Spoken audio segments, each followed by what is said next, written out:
First, do you know what it means by consequences? You understand? Someone to give a brief explanation about that.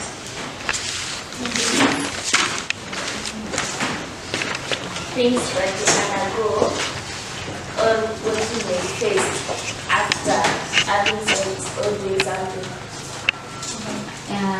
Another explanation. Problems or difficulties. You also carry your hand. These are things that comes out or results after what you have done. So consequences is simply outcomes or results of the action. See, once you make a choice, you take action, see here? So the results of those actions you are doing. What are some of the results? What are some of the consequences of you engaging in sexual activity? Early pregnancy. Early pregnancy.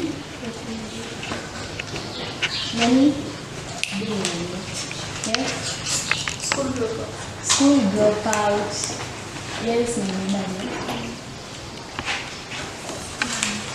some of the consequences that you may face after engaging in certain activities. You may be affected with some diseases. Okay, guys. It leads to early marriage. It leads to early marriages. And all these things you are seeing, they are just problems. So when you get into a relationship because you are poor, when you get into a relationship because your parents are not taking care of you, so you want people to take care of you. You want to get money. And then you get diseases. This money is not even enough to treat your disease. When you get out of school, you are getting out of school, you are 14 or 15, and you have 50 years to live. Where are you going to? You're going to get married. You just want to have a long life of marriage with troubles. So you try to avoid some of the things for you to have a better life.